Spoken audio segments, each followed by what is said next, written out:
I did not do this, and you all know.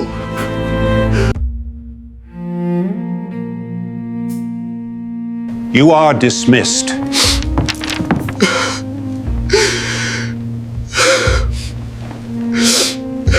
Henry Flipper did all his country asked him to do.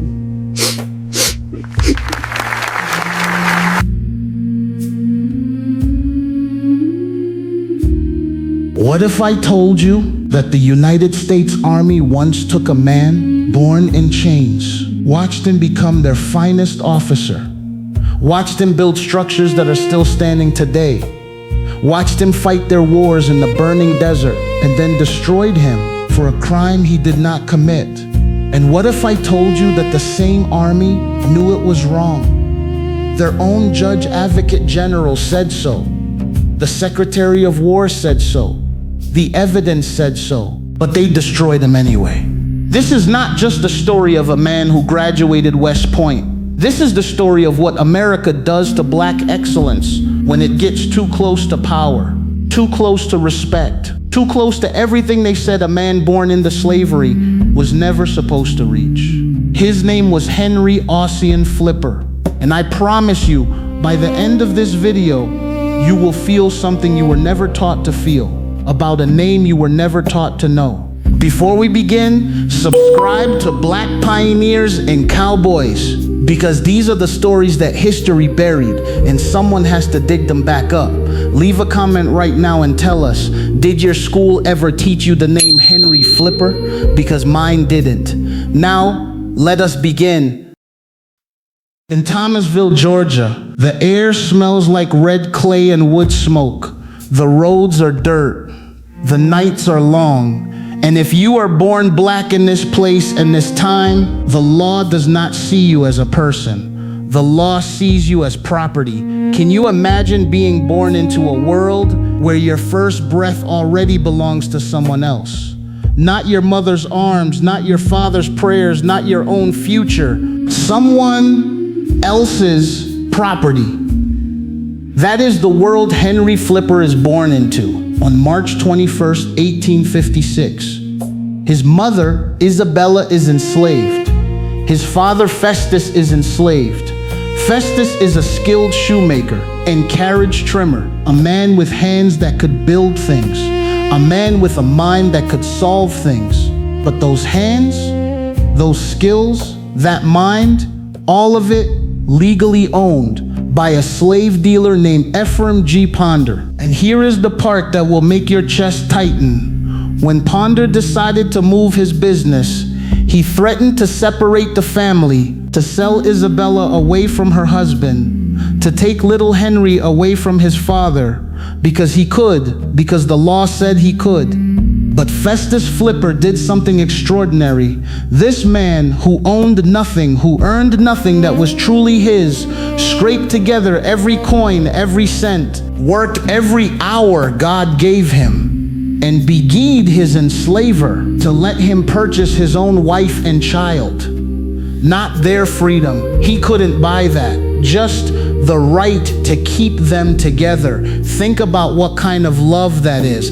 Think about what kind of man that is. And then ask yourself what kind of son that love produced. The Civil War ends in 1865. Henry Flipper is 9 years old. He has never held a book that belonged to him. He has never sat in a classroom built for him. He has never been told out loud in the open that his mind matters. But freedom has come. And Festus Flipper, this man who once had to beg just to keep his family in the same room, makes a decision that will echo through history. Education, whatever it costs, whatever it takes, education. Henry attends schools set up by the American Missionary Association. Then Atlanta University, one of the only places in the entire South where a black child could actually be taught to think. And Henry Flipper thinks. He thinks so hard, so deep, so precisely that in 1873, just 8 years after the end of slavery, a white Republican congressman from Georgia looks at this 17-year-old son of former slaves and nominates him for West Point, the United States Military Academy at West Point, New York, the institution that produced Ulysses S. Grant, Robert E. Lee, the greatest military minds this country ever built. That West Point. Can you imagine what it meant for a boy born into chains to walk through those gates? But here is the part no one tells you. Henry Flipper already knew what was waiting for him inside. He had heard the stories, the horror stories about what they had done to the black cadets who came before him. He traveled to West Point without telling the newspapers because he was afraid of being attacked on the journey. When the ferry carried him across the river and he first saw West Point rising above him, those stone walls, those towers, that flag, he wrote in his own words that he shuddered. He wrote that he approached tremblingly yet confidently.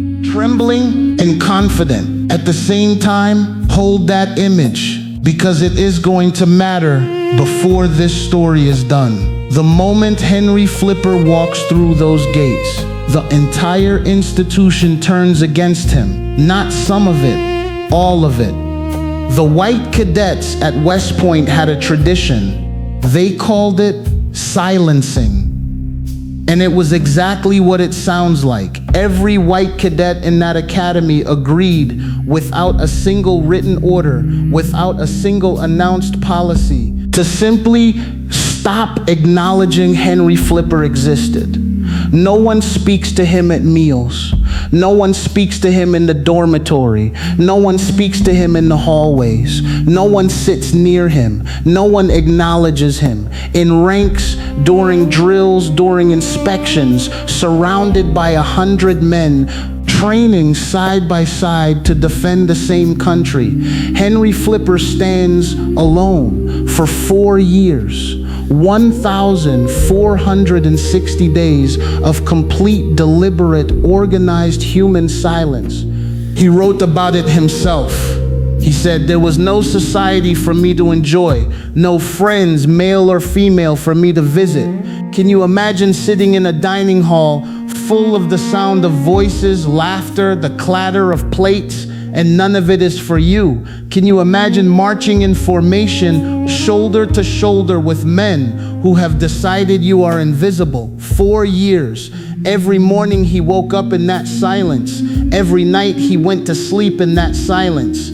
And every single day, he did the work anyway. He studied harder than the men who wouldn't look at him. He drilled harder than the men who wouldn't speak to him. He endured harder than any of them were ever asked to endure, because quitting was not an option, not for Festus Flipper's son. But here is where the story gets truly strange. Here is the part that history quietly forgot to tell you. On June 14th, 1877, Henry Ossian Flipper, born a slave, walked across a stage at West Point and received his diploma from General William T. Sherman himself, the first black man in the history of the United States to graduate from that academy. The first. And something happened that day that Henry Flipper never expected. The cadets who had silenced him for 4 years, who had refused to acknowledge his face, his name, his presence, came to his room that night and shook his hand. He wrote, "Oh, how happy I was. I prized these good words of the cadets above all others. They knew me thoroughly. They meant what they said. 4 years of silence, and on the last night, a handshake." Even the New York Times wrote about him. They said when he stepped forward to receive his diploma, the crowd of spectators gave him a round of applause. A black man, born into slavery, graduating from West Point. Applause. You would think that story ends there. You would think he made it. He proved them wrong. He won, but the handshake stopped at the gate. And what was waiting for him on the other side of that gate was something far, far colder than 4 years of silence.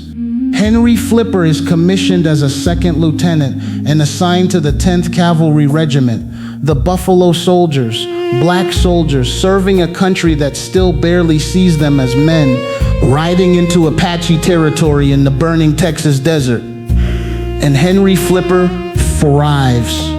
He is assigned to Fort Sill, Oklahoma. He is given an engineering problem that had broken white officers before him, malarial swamps surrounding the fort, breeding mosquitoes, killing soldiers. A German-trained white engineer had already tried, failed.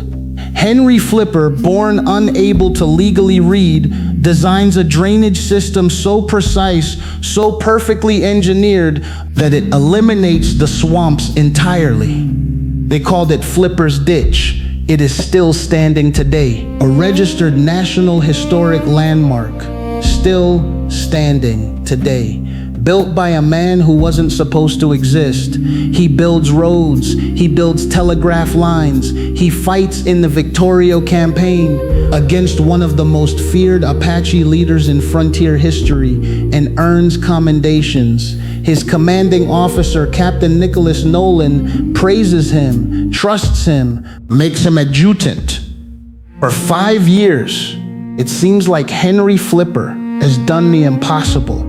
Not just survived the system, but proven it wrong. Then Colonel William Rufus Shafter arrives at Fort Davis, Texas, and everything falls apart. Shafter is a man who tolerates black soldiers the way you tolerate bad weather. He doesn't like it, but he lives with it. A black officer, though, that is a different matter entirely. Within days of arriving at Fort Davis, Shafter dismisses Flipper from his quartermaster role. No reason given, no explanation. Then, and this is the part that should make you furious, Shafter asks Flipper to keep the commissary safe in his own private quarters. An ask from a colonel to a lieutenant is not a question, it is an order. And so Flipper agrees. Now picture this, Henry Flipper, the most accomplished black officer in the history of the United States Army, is sitting in his quarters with a safe full of government money in a fort run by a man who has already decided he does not belong there. In July 1881, Flipper opens the safe and finds it short over $3,791 missing. He didn't steal it. The court would later prove he didn't steal it. But in that moment, Henry Flipper is afraid because he knows what happens in the United States Army when money goes missing. And there is a black man in the room. The verdict is already written before the trial begins. So he tries to replace it quietly, goes into the town, speaks to the local merchants, men who respected him, who admired him, and within 4 days, the entire sum is replaced. Every single dollar. And then Shafter finds out. And here is where you need to pay attention. Shafter accepts the money, accepts the fact that every dollar is accounted for, and then convenes a court-martial anyway. He locks Henry Flipper in a windowless guardhouse cell. The Army's own Judge Advocate General later reviews the case and recommends the sentence be reduced. The Secretary of War agrees. 2 white officers had previously been found guilty of actual embezzlement at other posts. Neither was dismissed. Neither was dishonored. But Henry Flipper, the charge of embezzlement, not guilty. The evidence was clear, but a brand new charge added during the trial after it became obvious the first charge wouldn't stick. Conduct unbecoming an officer and a gentleman. Guilty. The sentence? Dismissed from the United States Army dishonorably. Henry Flipper, West Point graduate, decorated frontier officer, engineer of a landmark that still stands, thrown out, disgraced, erased. He was 26 years old. The philosophical punch. What happened next is the part of this story that history was never meant to show you. Henry Flipper did not disappear. He sold his horses in El Paso. He rebuilt as a mining engineer, a surveyor, a land rights expert, a Spanish translator, a man who worked for the Department of Justice and the Secretary of the Interior. He was brilliant everywhere they put him, and he spent the rest of his life, 58 years, petitioning Congress to clear his name. Once, twice, 3 times, 4, 5, 6, 7, 8, 9 times. 9 times he went to his government and asked for justice. 9 times they said no. On May 3rd, 1940, Henry Ossian Flipper died in Atlanta, Georgia. 84 years old, his name still stained, his honor still stolen, his country still silent. 36 years after his death, in 1976, the Army Board finally reviewed his case. Their conclusion, the conviction and punishment were unduly harsh and unjust. Unduly harsh and unjust. That is what they call destroying a man's life. Then, February 19th, 1999, 117 years after they dismissed him, President Bill Clinton officially pardoned Henry Ossian Flipper, and he stood at the podium and said these words: Henry Flipper did all his country asked him to do. All his country asked him to do. Here is what that tells us. History does not bury people by accident. It buries them on purpose, because their existence asks too uncomfortable a question. What does it say about a system when its greatest product is a man it had to destroy to protect itself? Henry Flipper did not fail America. America failed Henry Flipper, deliberately, repeatedly, with full knowledge. And the fact that you are only hearing his name right now from a YouTube channel instead of a school classroom or a national monument is not an accident. It is the same silence that filled the halls of West Point, just wearing a different uniform. His ditch still flows in Oklahoma. His name is carved in bronze at West Point. His pardon sits in the National Archive. But his story was left for us to tell. So we are telling it. Subscribe to Black Pioneers and Cowboys, because up next we tell the story of a woman who was thrown out of a convent by a bishop because a white man complained she earned more than him. Then the whole town of Montana passed a special law just for her. Her name was Mary Fields. And trust me, you are not ready